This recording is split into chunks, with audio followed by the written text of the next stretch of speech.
বিভিন্ন দেশের ওপর নতুন করে আমদানি শুল্ক নির্ধারণ করেছেন মার্কিন প্রেসিডেন্ট ডোনাল্ড ট্রাম্প। ৬৯টি দেশ ও বাণিজ্য অংশীদারের পণ্যের ওপর শুল্ক আরোপ করা হয়েছে ১০ থেকে ৪১% পর্যন্ত। দর্শক, এ বিষয়ে আমাদের সাথে কথা বলার জন্য যুক্ত হচ্ছেন বিকেএমই এর নির্বাহী সভাপতি ফজলে শামীম এহসান ও ঢাকা বিশ্ববিদ্যালয়ের অর্থনীতি বিভাগের অধ্যাপক ডক্টর শাহাদাত হোসেন সিদ্দিকী। ডক্টর শাহাদাত হোসেন সিদ্দিকী এবং ফজলে শামীম এহসান, আপনাদের দুজনকে স্বাগত জানাচ্ছি ডিবিসি নির্বাচিত সংবাদে আজকের আয়োজনে। ডক্টর শাহাদাত হোসেন সিদ্দিকী, প্রথমে আপনার কাছে যেতে চাই। বাংলাদেশি পণ্যে যুক্তরাষ্ট্রের শুল্ক 15% কমলো, এটি নিঃসন্দেহে একটি ইতিবাচক পদক্ষেপ বাংলাদেশের জন্য। তবে সবমোট যদি শুল্কের কথাটা চিন্তা করি 35%, এটি তো এখনো বেশ চড়া। সেক্ষেত্রে আসলে বাংলাদেশের রপ্তানি বাণিজ্যে কি প্রভাব পড়তে যাচ্ছে? জি, ধন্যবাদ। আমি যে বিষয়টা দিয়ে শুরু করি, দেখেন এই ট্যারিফকে যদি চিন্তা করেন যে একটা ট্যারিফ ওয়ার হিসাবে পৃথিবীতে, তাহলে এখন সফলতা মানে হচ্ছে কে কতটুকু কমাতে পারলো। আপনার যে উপস্থাপনা, সেইখানেই যদি রাষ্ট্রগুলার পরিসংখ্যান দেখেন, তাহলে বলবেন প্রথম অবস্থায় 35 যখন 20 হয়, তখন নিশ্চিন্তে সফলতা, এটা এক ধরনের বড় সফলতাই বাংলাদেশের জন্য। কিন্তু একইভাবে যদি চিন্তা করেন, সমস্ত রাষ্ট্রগুলাই তো নেগোসিয়েশন করেছে। অতএব সেই 78 রাষ্ট্রের বর্তমান চিত্র যদি দেখেন, 62% রাষ্ট্র যারা আমাদের থেকে কম নেগোসিয়েশন করতে পেরেছে। অতএব সফলতার মাত্রা যদি চিন্তা করেন, তাহলে first best, second best, third best, we are the fourth best, আর লাস্ট আরেকটা সিরিজ থাকে। অতএব সফলতা আরো যে সামনে আরো সফল হওয়া যায়, সেটা কিন্তু আমি বর্তমান সফলতার মধ্যেও দেখতে পাচ্ছি। দ্বিতীয়ত হচ্ছে, হ্যাঁ, এখন এই প্রতিযোগিতাটা আমরা কেন এত বড় ভাবে দেখছি, যে 20% প্লাস 15%, আপনি যে কথাটা বললেন 35% ট্যারিফ দিতে হবে, তাও কেন বড় সফলতা? প্রথমত আপনি চিন্তা করবেন, যে কোনো ধরনের ট্যাক্সিং, কাস্টমস মানে আপনি শুল্ক মানেই হচ্ছে কাইন্ড অফ ট্যাক্সিং নেগেটিভ ইনসেন্টিভ হিসাবে কাজ করে। অতএব গ্লোবালি এই 78টা রাষ্ট্রের যে কোনো ভাবেই হোক, প্রোডাকশন সামান্য পরিমাণ হলেও ক্ষতিগ্রস্ত হবে তাত্ত্বিক দিক থেকে। তারপরেও আমাদের সন্তুষ্টির মাত্রা কোথায়? সন্তুষ্টির মাত্রা হচ্ছে, আমি যখন আমার প্রতিযোগী রাষ্ট্রের দিকে তাকাই, তখন আমি আসলে শান্তি পাই।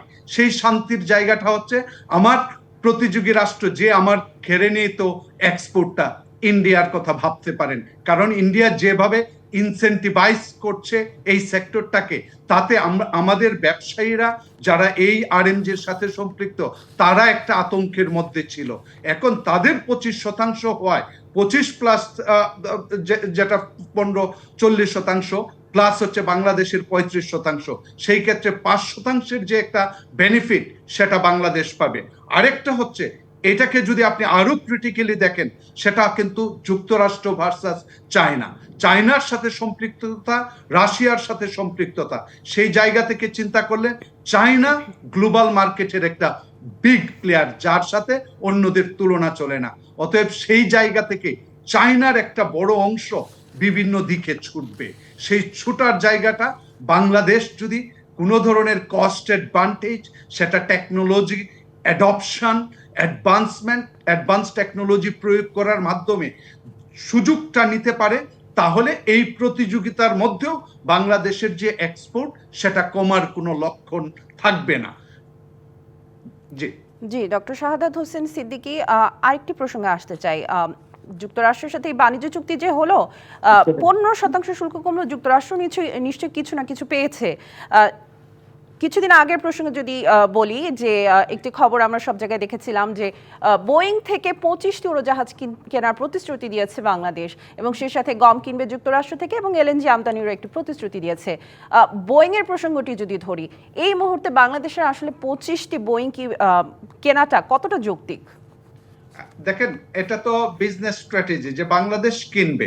এখন বিষয়টা হচ্ছে, আপনি যদি কিনে ঘরে রেখে দেন, সেটাকে ব্যবসায় ব্যবহার না করেন, ইভেন এক্সিস্টিং যা আছে সেটাও যে লুজিং কনসার্ন, সেই জায়গা থেকে যদি আপনি বিবেচনা করেন, তাহলে আপনি বলবেন যে এটার উপকারিতা, বেনিফিট কস্ট রেশিওর দিক থেকে কম।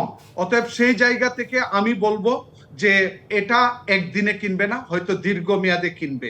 এখন পেমেন্টটাও যে ডেফিসিট কমাবে, এই বছর কমাবে না, কত বছরে কমাবে, কখন পেমেন্ট হবে, তার উপর কিন্তু আমেরিকার যে ঘাটতি সেটা কমানোটা নির্ভর করছে। একইভাবে যদি অন্য পণ্যের কথা বলেন, ট্রেড ডাইভারশন করা, এক রাষ্ট্রের সাথে ব্যবসা ছিল, আপনি সেটাকে সংকুচিত করে যুক্তরাষ্ট্রের সাথে প্রসারণ করবেন ঘাটতি কমানোর জন্য। সেই ক্ষেত্রে এক্সিস্টিং রাষ্ট্রের সাথে যে রিলেশনশিপ, আপনি তো পূর্ণ মাত্রায় ব্যবসা উইথড্র করছেন না, বাকি এক্সিস্টিং যদি তারাও ইউনাইটেড স্টেটসের মতো বিহেভিয়ার করে, আপনি যদি গম প্রতি কেজিতে 20 টাকা থেকে 25 টাকা বেশি ধরে মার্কিন যুক্তরাষ্ট্র থেকে আমদানি করতে পারেন, তাহলে আমার কাছ থেকে আরো বাড়তি দামে কেন কিনবেন না?